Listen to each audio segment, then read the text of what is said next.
Olá, amigos. Mais uma vez estamos aqui presentes para o nosso estudo em grupo. O livro Nosso Lar. Capítulo hoje é o 29. A visão de Francisco.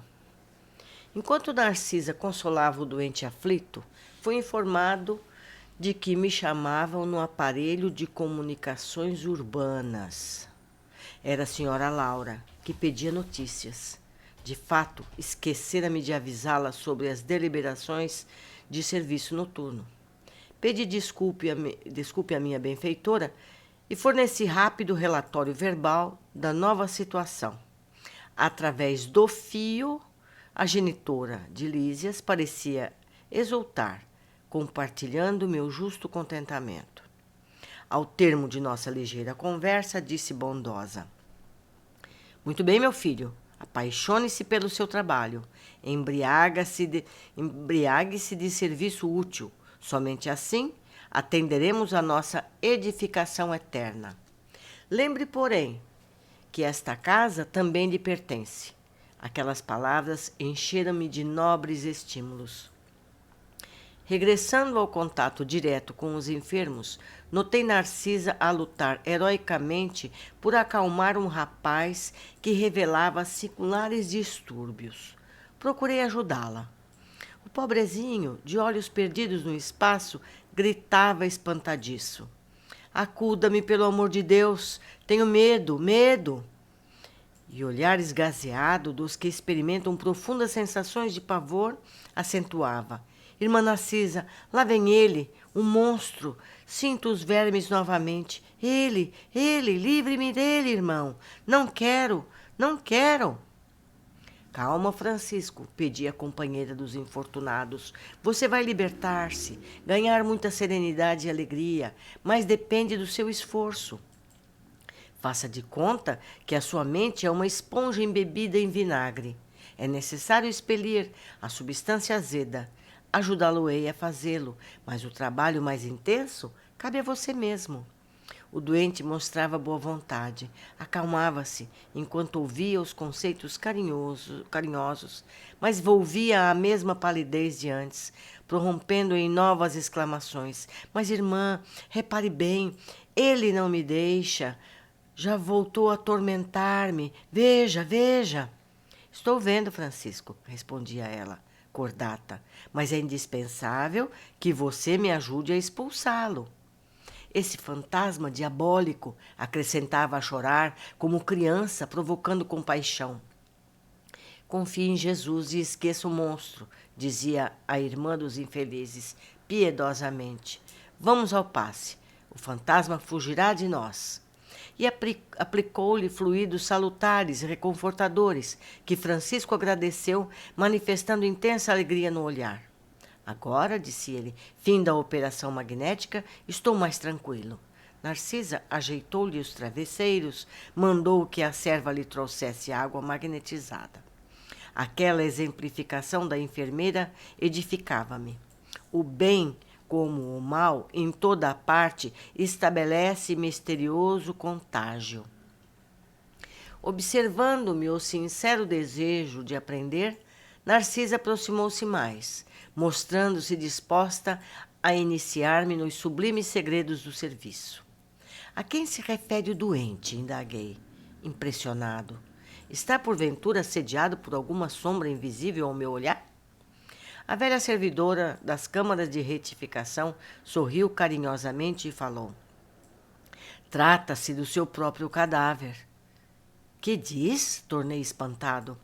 O pobrezinho era excessivamente apegado ao corpo físico e veio para a esfera espiritual após um desastre, oriundo de pura imprudência. Esteve durante muitos dias ao lado dos despojos, em pleno sepulcro, sem se conformar com a situação diversa. Queria firmemente levantar o corpo hirto, tal o império da ilusão em que vivera. E neste triste esforço gastou muito tempo. Amedrontava-se com a ideia de enfrentar o desconhecido e não conseguia acumular nem mesmo alguns átomos de desapego às sensações físicas. não valeram socorros das esferas mais altas, porque fechava a zona mental a todo pensamento relativo à vida eterna. Por fim, os vermes fizeram-lhe experimentar tamanhos padecimentos que o pobre se afastou do túmulo, tomado de horror. Começou então a peregrinar nas zonas inferiores do umbral. No entanto, os que lhe foram pais na terra possuem grandes créditos espirituais e rogaram sua internação na colônia. Trouxeram-no os samaritanos, quase à força. Seu estado, contudo, é ainda tão grave que não poderá ausentar-se tão cedo das câmaras de retificação. O amigo, que lhe foi genitor na carne, está presentemente em arriscada missão, distante de nosso lar. E vem visitar o doente? Perguntei. Já veio 2 vezes. Experimentei grande comoção, observando-lhe o sofrimento discreto. Tamanha é a perturbação do rapaz que não reconheceu o pai generoso e dedicado. Gritava aflito, mostrando a demência dolorosa. O genitor, que veio vê-lo em companhia do ministro Pádua, do Ministério da Comunicação, pareceu muito superior às condições humanas, enquanto se encontrava com o nobre amigo que obtivera hospitalidade para o filho infeliz. Demoraram-se bastante, comentando a situação espiritual dos recém-chegados aos círculos carnais. Mas, quando o ministro Pádua se retirou, compelido por circunstâncias de serviço, o pai do rapaz me pediu lhe perdoasse o gesto humano e ajoelhou-se diante do enfermo. Tomou-lhe as mãos ansioso, como se estivesse a transmitir vigorosos fluidos vitais. Beijou-lhe a face, chorando copiosamente. Não pude conter as lágrimas e retirei-me, deixando-os a sós. Não sei o que se passou, em seguida, entre ambos, mas notei que Francisco, desde esse dia, melhorou bastante. A demência total reduziu-se a crises que são, agora, cada vez mais espaçadas. Como tudo isso comove, exclamei, sob forte impressão. Entretanto, como pode a imagem do cadáver persegui-lo? A visão de Francisco esclareceu a velhinha atencioso. É o pesadelo de muitos espíritos sobre a morte carnal. Apegam-se demasiadamente ao corpo, não enxergam outra coisa, nem vivem senão dele e para ele, votando-lhe verdadeiro culto. E vindo o sopro renovador, não o abandonam. Repelem quaisquer ideias de espiritualidade e lutam desesperadamente pelo conservar. Surgem, no entanto, os vermes vorazes e os expulsam. A essa altura, horrorizam-se do corpo e adotam nova atitude extremista. A visão do cadáver, porém, como forte criação mental deles mesmos, atormenta-os no imo da alma.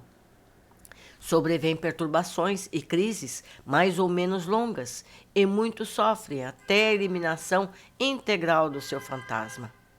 Notando-me a comoção, Narcisa acrescentou: graças ao Pai, venho aproveitando bastante estes últimos anos de serviço. Ah, como é profundo o sono espiritual da maioria de nossos irmãos da carne. Isso, porém, deve preocupar-nos, mas não deve ferir-nos. A crisálida cola-se à matéria inerte, mas a borboleta alçará o vôo. A semente é quase imperceptível. E, no entanto, o carvalho será um gigante. A flor morta volve à terra, mas o perfume vive no céu. Todo embrião de vida parece dormir. Não devemos esquecer essas lições. E Narcisa calou-se, sem que me atrevesse a interromper-lhe o silêncio. Vamos ver as observações desse capítulo. Mais uma vez, vemos referências a aparelhos de comunicação.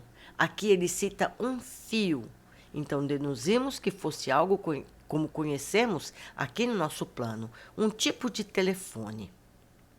2. As imagens mentais podem nos parecer reais. É importante nos instruirmos para atendermos o que é realmente importante em nossas vidas. Devemos dar valor para os nossos conhecimentos e sentimentos, pois a matéria fica. Até mais, meus amigos. Até a próxima.